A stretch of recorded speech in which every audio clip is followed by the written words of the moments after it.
खरंच अतिशय दुर्दैवी बाब आहे की जे भाजपचे आमदार आहेत अमितजी बोरके आणि त्यांचे जे सीबी सहाय्यक आहेत सुशांतजी भिसे यांच्या पत्नीला प्रसूतीसाठी दीनानाथ मंगेशकर या हॉस्पिटलमध्ये घेऊन गेल्यानंतर तेथील जे प्रशासन आहे, जे डॉक्टर आहेत, जे कर्मचारी त्यांनी सांगितलं की तुम्ही पहिले या ठिकाणी 10 लाख रुपये डिपॉझिटला, प्रसूतीसाठी 20 लक्ष रुपये लागणार आहेत, 10 लक्ष रुपये जर तुम्ही डिपॉझिट केले तरच आम्ही त्या ठिकाणी उपचार करू.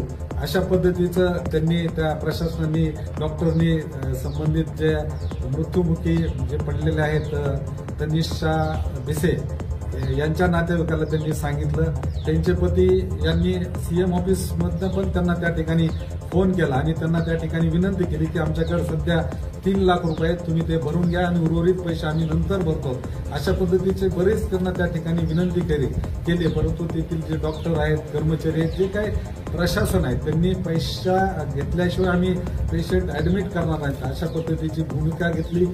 पर्यायाने त्यांना दुसऱ्या रुग्णालयामध्ये जाण्याचं त्यांच्यावर त्या ठिकाणी वेळ आली आणि दरम्यान त्या ठिकाणी गेल्यानंतर दुर्दैवी तनिषा भिसे यांचा दुर्दैवी मृत्यू झाला. आणि खऱ्या अर्थानं जर पाहिलं तरी समाजामध्ये एक डॉक्टरला देव मानलं जातं आणि अशा परिस्थितीमध्ये या ठिकाणी जर अशा पद्धतीची हेळसांड, अशा पद्धतीची वागणूक एक नामांकित जे काय हॉस्पिटल आहे दीनानाथ मंगेशकर याच्या माध्यमातून तिथले प्रशासन असतील, डॉक्टर्स असतील, कर्मचाऱ्याकडनं या ठिकाणी दिली गेलेली खरोखरच ही दुर्दैवी बाब आहे. मी त्याचा जाहीर या ठिकाणी निषेध करतो.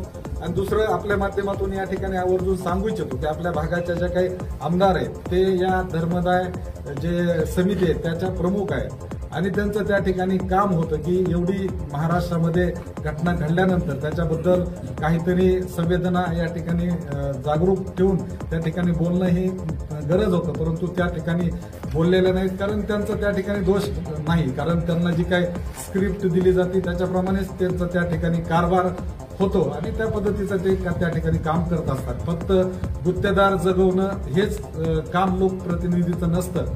सर्वसामान्य माणसाच्या जे काही सुखदुःख आहेत, त्यांच्या काही अडीअडचणी हे सोडवण्याचं काम या ठिकाणी खऱ्या अर्थानं लोकप्रतिनिधीचं असतो. परंतु आपल्या भागाचे जे काही आमदार आहेत त्यांना स्वतःचे हक्क आणि कर्तव्यच समजले नसावेत असंच या घटनेच्या माध्यमातून लक्षात येतो.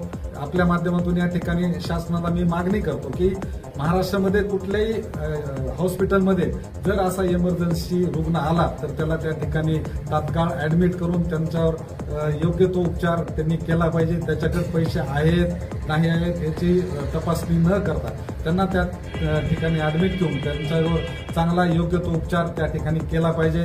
आणि निस्ताच गवगव आहे की मुख्यमंत्री सहाय्यता निधीतून पैसे दिले जातात, पीएम योजनेतून या ठिकाणी रुग्णांना पैसे दिले जातात.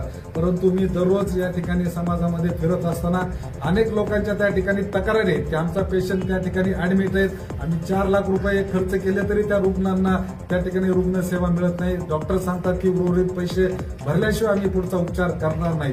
ही खऱ्या अर्थानं गोरगरीब जनतेवर त्यांचा खऱ्या अर्थानं त्यांच्यावर ज्या पद्धतीनं पाहिलं जाते, त्यांच्यावर जे त्यांची क्रूर चेष्टा या ठिकाणी केली जाते ही खऱ्या अर्थानं निंदनीय बाब आहे. येणाऱ्या काळामध्ये कोणत्याही हॉस्पिटलमध्ये जर रुग्ण आला, गोरगरीब रुग्ण आला तर त्याला त्या ठिकाणी तात्काळ त्याची सेवा केली पाहिजे अशी मागणी राष्ट्रवादी काँग्रेस शरदचंद्रजी पवार साहेब या पक्षाच्या वतीनं आम्ही या ठिकाणी करतो.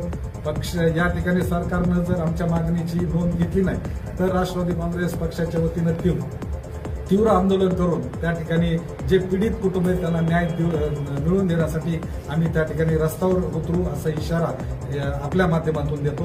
आपल्या सर्वांच्या वतीनं जे पीडित कुटुंब आहेत त्यांना या ठिकाणी दुःखातून सावरण्याची शक्ती ईश्वर देवो अशी पण ईश्वरचरणी प्रार्थना करतो आणि पीडित महिलांच्या या ठिकाणी मृत्यूतनं त्या ठिकाणी शांती लाभो अशी पण भावना व्यक्त करतो.